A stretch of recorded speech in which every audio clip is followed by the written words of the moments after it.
Hey Smutsters, it's Morgs, and today I have the absolute pleasure of interviewing Henry Kramer, who voices Tamlin in A Court of Thorns and Roses. Thanks for joining me. How are you doing?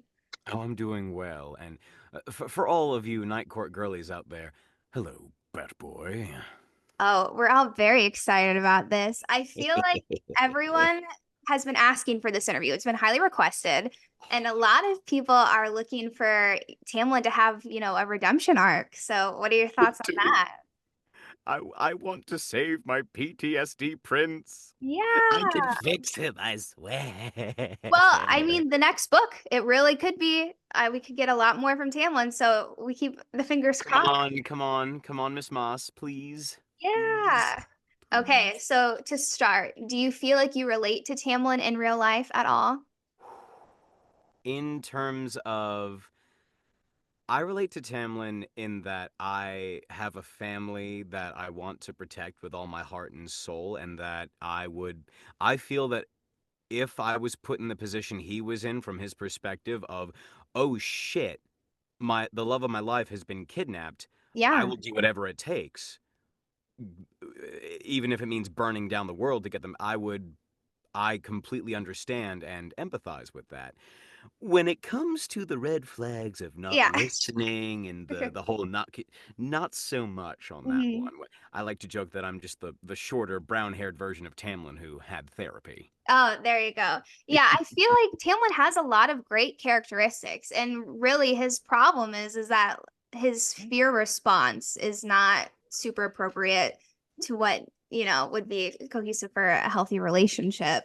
No, But he is no. trying. It's just in an unhealthy way. But like you were saying, I mean, he's presented with this from she's been kidnapped by someone who is horrible. Reese is considered like, the worst person ever He from killed his everyone's family. perspective. Yeah. So what is Tamlin supposed to do? He's like, okay, well, I'm gonna go save her. And then when she's like, ew, don't save me. And he's like, what are you talking about? It's a I fair mean, question. I like to joke that Tamlin was never supposed to be in charge. Mm, He was raised military. He was a yeah. soldier first, not a courtly lord like Rhysand, who was taught all the intrigues and ways of courtly pleasantries and Yeah. pastimes. So we never get to see him before he went to war. We never get to see him whole. He Mm, came to us broken, yes. and he's responding to his trauma and fear the way you are trained in the military. There is a job, there is a problem, you go and Yeah. you handle it. If there isn't an immediate threat, you don't worry about it. Hmm. So it's either avoidance or sheer and total destruction. Yeah. And like a lot of people who have military PTSD, they are very physically aggressive. So when he acts out, I mean, that's kind of PTSD, Mhm. definition almost. So I think that I would love to see a Tamlin get it together. I would too.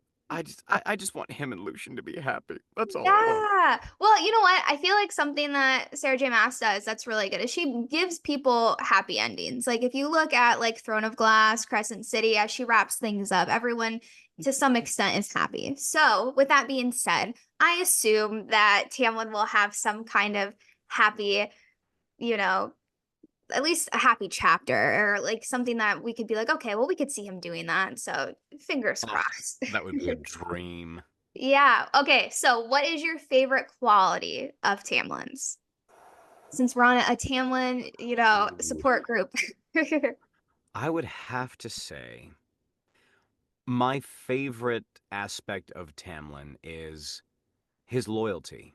Mm, His loyalty to his house, his loyalty to his people, his loyalty to the things and ideals and people that he loves. yeah. Um, I forget which book this quote is from, but he goes into great detail about the horrors that he witnessed that were done to the humans, and he made a promise to himself that he would never allow that to happen. And up until God, I unfortunately forget which book it was, but he sticks to his guns and he's loyal to his people. He had Mhm. Lucian's back when he wanted to leave the summer court. He was willing to risk braving the night court to save Feyre. So, Yeah. love him or hate him, you at least know where he's going to be once he makes a decision. Yeah, 100%. And he's super consistent because when Farah goes off into the night court, there's a pretty large period of time before Tamlin shows up because he has to figure out where she is. And he's been looking for her the whole time, but it's like, the military background almost like this is the objective. Like it doesn't matter how long it takes. We're gonna like, figure out how to win this or save this person or whatever. So I think that's mine. I think it's the consistency because you're like, well, love him or hate him, he's doing what he says he's gonna do.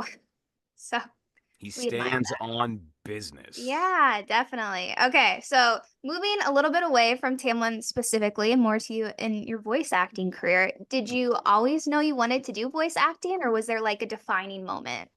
Oh, I was hooked from the moment I was like 6. Oh, cool. Yeah, my parents are a big reason why I got into the performing arts. They're both actors and voice actors in their own right. Oh, And cool. they're fairly successful and they're fantastic and wonderful role models and mentors.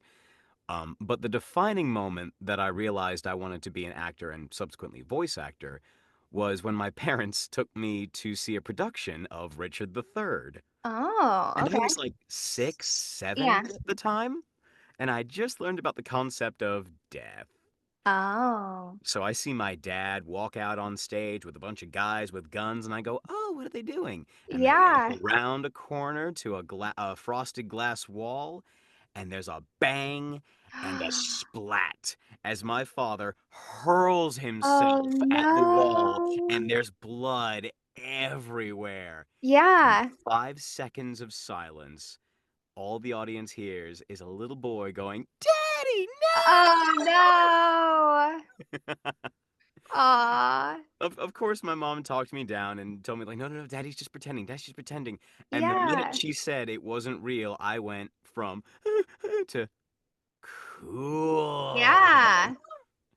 That's such like that's so much for a 6-year-old to be like, oh my gosh, like the transition of that. And then to be like, oh my God, like my dad is so cool. Like this is so impressive and fun, and people are watching him and it's like entertaining and there's a storyline and he gets to like act out all of these characters with different lives. Like that's super Both cool. my parents have like I've watched both my parents die on stage from a young age. It has shaped me for better or worse into the wonderful person I am today. Yeah, that's such a cool background that both of your parents do it. I think this is the first interview where I've heard of anyone having kind of this like family history of it. So in some senses, I feel like you're probably the most knowledgeable. Like you have, all this experience, not just your own, but also family members of, how the career trajectory goes and how to, be the best voice actor. I literally grew up reading Shakespeare and classical stories before I knew more about William Shakespeare before I knew about modern day cartoons by the time I was 13. What a cool way to grow up, just like it's like artistic and it's different and interesting and it gives you an outlet. So I think that all of us here on, the Smut Creations page will really appreciate that. Oh, I'll tell them you said that. Okay, so how did the ACOTAR audition come about and had you heard about the series beforehand? So, first off, I had never heard about the series before the Oh, audition. okay. I did not know how big of a deal it was. I didn't know how huge it would eventually end up becoming. It Yeah. completely took me by surprise. I was at the time one of the voice actors in the graphic audio roster of different types of voice actors. I was typically cast as either villains or of like little henchmen or love interests. My Okay. previous role that I'd done was Ryder Bailey in Ordinary Magic. Okay. And the casting director slash vocal director of the project at the time was Colleen Delaney. Mhm. Wonderful voice actress, fantastic director. I fully credit her for my early success in the role since she helped me coach some of the more tough emotional moments. Mhm. Um, and I had submitted my initial application. for Rhysand, Tamlin, and Lucian. Okay. And I got back for the callbacks, and it was down to the wire on Tamlin Mhm. and Lucian. So I was Oh, almost interesting. everyone's favorite golden-eyed summer court prince. Yeah, very And cool. during the final bits of the callback, I was trying all these different voices, and it was the end of the day, and I went, fuck it. Oh, okay, let's go there Hmm. because I've worked in the service and the restaurant industry for years, so I have a customer service voice that is practically second nature to me, which Hmm. I actually have a bad habit of going into even now. I'm Right. projecting. I'm using my light and delicate voice to Hmm. not to scare people. Right. But the Tamlin voice is actually closer to my more relaxed voice when I'm not engaging my diaphragm. Okay. Very cool. So you hadn't heard about the series. You Mm-mm. submit the application. They come back and they're like, okay, well, down to the wire for Tamlin. And then was it like other auditions you had, ran for, or was it different because it was such a big role? Like when they finally chose you, was that, you We know, went through multiple different like Sarah J. Maas was very exacting when it came mm, to her description and her preference for the vocal types for the characters.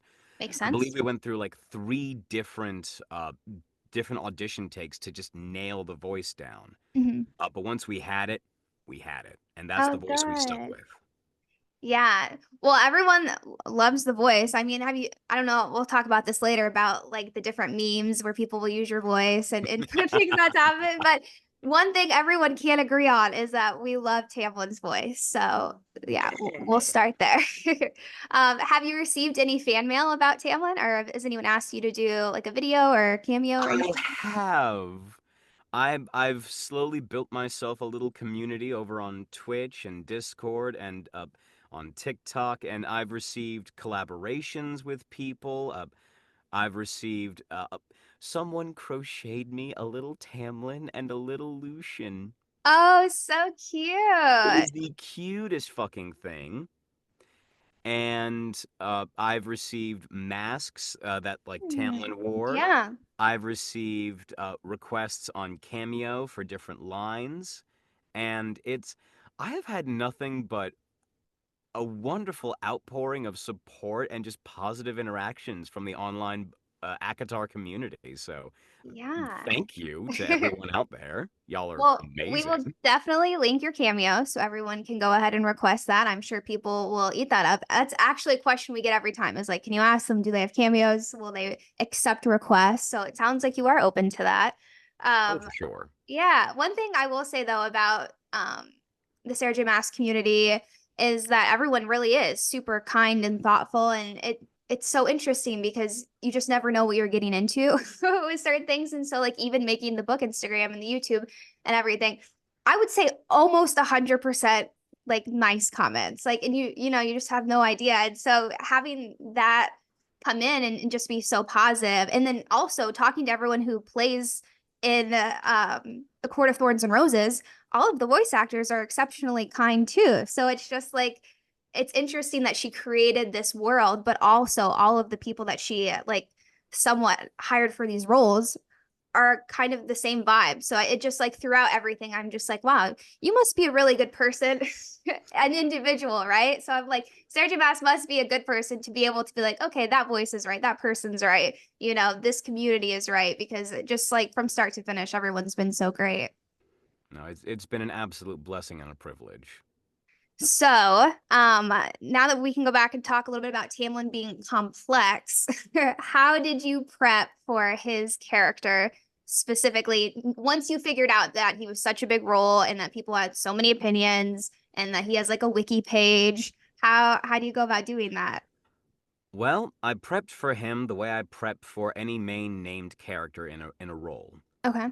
I researched his background, I researched his upbringing, I researched his social class, and I Mm. researched the topography and geography of where he was raised. Okay. Because all of that goes into influencing the voice. Right. In terms of social class, was he rich? Was he working class? Or was he poor? What level of education did he have? Was he properly coached in pronunciation and etiquette, or did he more just get by what he heard or what he was around? Yeah. In terms of geography, I've found that in more cold climates, it produces more of a harsh language because it's more Mm, unpleasant to be outside. So you want to make things short as and quick as possible. Whereas if it's hot out or more humid, it's more like, oh God, I'm melting. And the words are more just soft and flowing, uh, yeah. to put it a different way. That makes And a lot of then to, sense. Like Game of and Thrones-esque when you think about mhm. that. Like when, anytime anyone's in a cold spot, the voices are very harsh. And then when it comes to like his upbringing, for instance, yes, he was rich. He was technically nobility, but there are some nobility that are sent to the churches, and they become more pious and more. I am more efficacious and more eloquent. There Yeah. are those who are more mercantile. So I'm a bit more hard gambling. I like to make contracts and do deals, and I have a silver tongue. Right. There are some that are sent to the military, and they become rough and harsh and direct, but they still have that crisp upper crust diction. Yeah. So all of that combined with the location he was in, aka more forested areas slash going to and from, so a lot of harsh climates, his Mm. background of nobility, his upbringing of military all came back down into Tamlin. I love that. I keep saying these in all the interviews, but it's just like there's so much that goes into voice acting because you don't have, the facial expressions and like you have to convince people of who you are with just words. And a lot of times the words are limited. Like sometimes you have scenes and you're saying three, sentences. So it's like that's it. Like you have to be convincing within that. So that's why I always like to ask because it's like, what's the thought process that gets you to, create a character that everyone is like 100% into, that everyone is like, this is Tamlin. So I admire the thought process and all of the work that you put into that. Thank you. So have you met any of the other voice actors from the series? In person, I want to say no, but I have Mhm. worked or at least been online and worked different events with Melody Muse, who is a Oh, okay. fantastic voice actress. Love her to Yeah. death. Wonderful person. Mhm. Yeah, no, she's so nice. She, I think, was like the second interview, and I'm always just like, who should I go to next? And she's like, oh, well, message this person and this person. So it's been really nice because I'm just like making my way through, Making my way. yeah, making my way through the characters. But that's great. So okay, so you guys don't meet in person, it's all virtual, right? Okay. So what were the recording days like? Because Tamlin has so much in the beginning, was it like you guys just sat down for like 2 weeks and recorded it, or was it over time? Okay, so the books were broken down into part one and part two. Mhm. We did most, if not all, of part one in a single day. Oh, wow. Mm-hmm. That's a lot. They're very efficient. But Yeah. like, I was blocked out for a few hours that day. But also most of the audio, I think, because I believe A Court of Thorns and Roses, the graphic audio adaptation, was released back in like what, 2021? Mhm. Something like that, yeah. We were still pretty much fully remote, so all Okay. of the audio you heard was from my home studio. Oh, cool. Which would make a lot of sense. And also kind of good timing because you're already at home and you can just get on and get to work. It was quite recently that I had upgraded my set, so I was very grateful for the Oh, opportunity. yeah, definitely. And so you're at home recording. At that point, had you realized how big the fandom was? Or, I mean, it continues to grow, like even to this day, like every, I'd say, year it gets bigger. So when did the oh my I God moment come across? I truly didn't understand how big it was until I went to Books, Gowns, and Crowns, Chapter 2, Okay. which was hosted in Miami, Florida. Hmm. I was going down there anyway to visit my grandmother, who is retired and currently residing in a wonderful little nursing home down there, and I Hmm. wanted to visit her. And it just so happened that the week I had planned to go visit her was also the week that Books, Gowns, and Crowns was going on. Hmm. So I decided that it would be fun to just, reach out, say, hey, I'm a bit of a fantasy guy. Would you guys like me to swing by and be there? Yeah. And they immediately went, yes, please come by, Oh, be the cool. MC for the event. And I went there, and Tamlin's like a 6 foot something, blonde, barrel chested man, Yeah. elf, Hmm. twink hybrid, and no one expects a 5'6", curly brown haired little guy to just be able to pull that voice off. Hmm. So I'm walking around at this convention, and I'm talking to people, and like, oh yeah, what are you here for? Like, oh, I'm the voice of Tamlin, and they're like, no, and I'm like, Oh, okay. really? That was the response? Well, a few of them went, wait, like, are you for real? And I went, yeah, Yeah. no. And my go-to was Feyre. And literally, I had several people squee in that moment. And Yeah. one of my very good friends, Taryn, who Mhm. is a vendor at many audiobook events, and I quote, lovingly bullied me into creating a TikTok account. And the Ooh. absolute outpouring of immediate response Yeah. was proof enough of, oh, Yeah.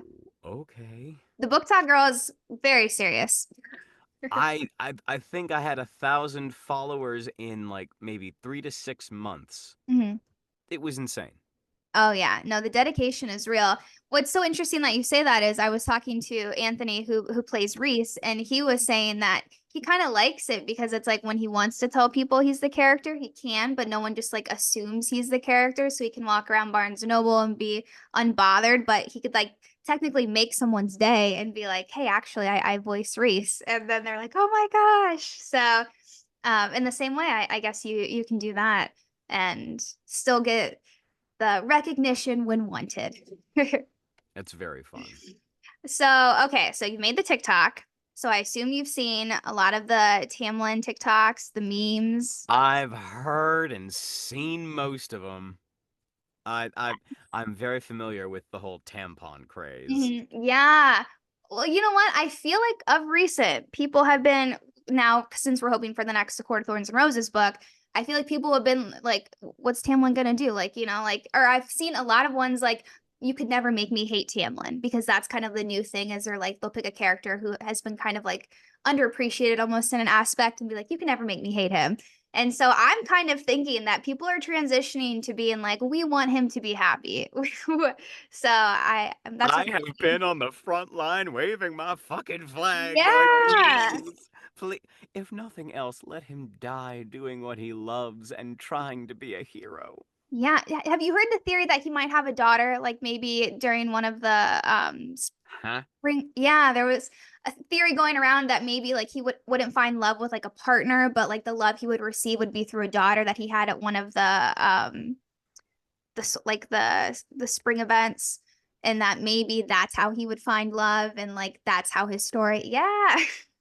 Listen, I'm That's really new deep into to me. yeah, I'm deep into book talk, so I'm into all of the the Holy theories. shit, dude. That's Yeah. news to me. Yeah, there was like a pretty solid theory about who would have been like it might have been a character maybe we already know. I forget who they were thinking maybe it could be if it was like Gwen or something like that. But there people were saying like every year he goes to that event and he has to, be with a woman. And so they're like, technically he could have a child, he's quite old. And so maybe he'll find love not romantically, but by being a parent. So we'll see. That would be really sweet. Yeah, that's what I'm saying. People want Tamlin to make a comeback. Initially he got her out of poverty, and two, in Tamlin's defense, he made sure that her family was cared for. So like he made that promise to her, and she was like, he's not going to do anything, and he gives the family like this most lavish life and keeps everyone safe and like helps her, like kind of de-stress some and is like, you like to paint? Here's all this painting stuff. And, so he's not a terrible guy. I view him a lot like the Beast from Sleeping Beauty, of just he's like Yeah. I've been antisocial because also we have to remind ourselves he's the reason everybody got cursed Mm. because he didn't want to Yeah. fall in love with someone who he just didn't vibe with. Yeah. And that kind of guilt, that kind of pressure, and it did not help his antisocial tendencies. Yeah. Agreed. I that makes a lot of sense because it is kind of like, why can't we just be happy here? Because that's kind of how he's been acting, you know? And especially because they'd been under that curse for so long. He's like, why, like, we have everything we need here, much like, yeah, how you were saying, like Belle and Beauty and the Beast, where he's just like, we have this library. We like, I mean, because Belle was into reading. It's like, we have this library, we have all these talking, candlesticks and things like that. Like, what do you need? And so he was trying. Yeah, he's Yeah. just definitely given more introverted vibes. So, have you seen anyone out in the wild reading ACOTAR or anything I like that? have. I was recently hired by Un Jour d'Amour to be an MC for their Valaris Starfall Ball. Oh, And literally, while I and my fiance, who is also my professional assistant, were waiting in the lobby area before we boarded the plane, uh-huh. I literally saw someone reading ACOTAR right in front of me. Oh, were they going to the ball too? Oh, so But I cool. was like, no, no, no, no. They'll see me there. I'm not gonna make a scene. I'm not gonna do nothing. But Okay, I well, was just next like, time you should totally make a scene. Yeah, yeah. next time I feel like you have to make a scene. Is this the one that's in Jersey? Is that where it is next year? In Uh, January? I believe so. Yeah, because it was out in Colorado this past year. Okay.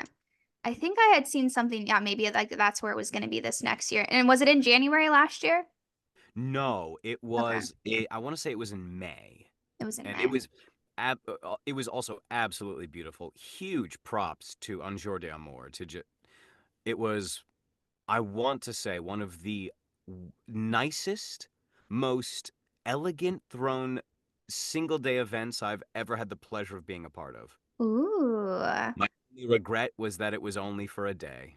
Yeah. Well, I keep telling everyone, are we all going to meet up and do something? And so I keep asking, and I'm like, and so everyone has said yes. So if that were to happen, would you be up to going to that again with everyone as like a group? Ride or die, baby. Let's go. Okay. All right. I will be working on making that happen because I think that that would be amazing. People would be so excited. And then also, then you guys get to hang out in real life and talk and stuff like Oh, that. I've missed talking to my fellow voice actors. It'll be so good to see them. Yeah. So, okay, I'm gonna have to relook at the dates, but I think the last time I checked it was in Jersey, but to be determined. I will I will TBD, get to TBD, that. TBD. Yeah. Okay, so kind of moving away from that, do you have any other upcoming projects that you're working on or just finished?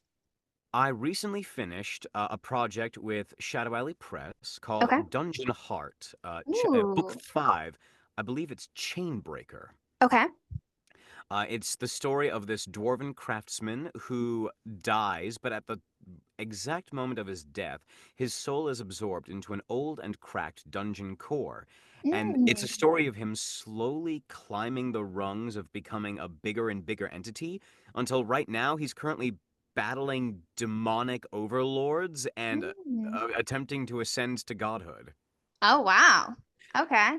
Currently, I'm working on a multi-narrator project with my fiance, with the wonderful folks over at the Chaos and Retribution series by Eric T. Knight. We are currently working on Book 5, Shadow Hunted. So two book fives. Mm-hmm. Okay, very cool. Multiple long-form narration series spanning almost a year, I want to say. Very cool. We'll make sure to link all of your projects and everything so everyone can go ahead and download them. I feel like everyone always asks, like, what else is what else can I download? How can I support? So we will be linking everything. Everyone listening, no worries. Just look in the description and we'll also post it across social media once this interview goes live. So Perfect. super exciting. Where can we download those to support you? Are they up on Graphic Audio? Are they on Amazon? Where will they For Shadow Alley Press, that's going to be on Audible. Okay. But for the Eric T. Knight project, they have recently opened up their own independent audio publishing website Oh, cool. that puts more money into the actual authors and the voice actors' pockets, and Right. allows more short form and long form content by independent authors rather than a Hmm. large chunk of them being taken by large scale publishing like Audible. Right. Okay. If you'll give me Awesome. just a moment, I'll try and pull up. Do. Come on, email. Ah, yes, here we go. So it will be, it's, uh oh, Fraggle Rock. Apologies. My email is currently flooded with a bunch of stuff since I'm also understudying for a show and planning a wedding. So, No, understood. It's super busy. We'll make sure to link everything. So at any point, if anyone is interested, we will have um everything available for here we are. download. Storyfare. Storyfare.net is where you can find Eric T. Knight and the Chaos and Retribution series, along with the complete series that predates that series, which is a Hmm. connection and a prequel to the Chaos and Retribution series, All right. which coincidentally enough is also done by my parents. Oh, really? So Yeah. fun. That's cool that we're kind of combining. I was going to ask that too. Have you guys done any projects together? Unfortunately, not. I have not had the opportunity to work with my parents in a professional capacity, but they are also oftentimes booked out half a year to a year in advance. Mm. So I'm trying to get to their level. Yeah, there you go. Okay, well, one day, fingers crossed, we'll see that and we'll be able to link it and everyone can listen to all of you.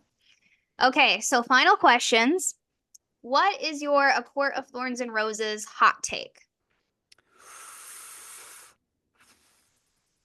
It doesn't have to be about Tamlin. It could be about anything. It could be about what you think is going to happen in the next book. It could be about Well, Elaine. It could be anything that you're thinking. my hot take is while Tamlin wasn't exactly the best person and for Feyre, Hmm. I believe truly that his only crime was he loved the wrong woman. Because Mm, he and Feyre, not compatible. They yeah. both had avoidant personalities where they didn't try and reach out and talk to each other, but rather withdrew and only briefly reached out. Which is Hmm. why Rhysand, who is constantly reaching out to Feyre, was the Yeah. ideal match. Hmm. So my hot take is Tamlin's only crime was that he loved too much and he loved the wrong woman. I like that. That makes a lot of sense because having two avoidant people in a relationship would never work because no one's talking. Like that's why avoidance and anxious people end up together. And I guess you could say that Reese does run pretty anxious. And like even with his other relationships, and they're always talking, so that's kind of like an anxious um characteristics in general is kind of like over explaining. So that's kind of how they make sense. But yeah, to avoidance, I mean, you're not even going to be able to sit down because you're both going to be out the door. So I really like that one. That makes a lot of sense. I'm sure that Tamlin can find someone nice, or maybe he finds love through a daughter. Um, yeah, I just want him to be the person he always wanted to be, a protector. yeah, That's all yeah. he ever really wanted to be. He never wanted to fight to kill. He fought to protect. Hmm. I like that too. And then when he ended up leaving his court, he's just so miserable and just because the whole time he was trying to be a good guy. So I think that's kind of where he felt like almost this like morality break of like, what else am I supposed to do? Like almost like his brain like couldn't comprehend like what other path he was supposed to take to make this successful. Everything he was raised with and raised by and raised for broke and crumbled around him. And who he was as a person caused that because of insufficiencies that were deemed unworthy by outside forces without Mhm. really giving him a chance to explain or ask. Yeah. And that's why a part of me is still bitter over the fact that Feyre broke the spring court.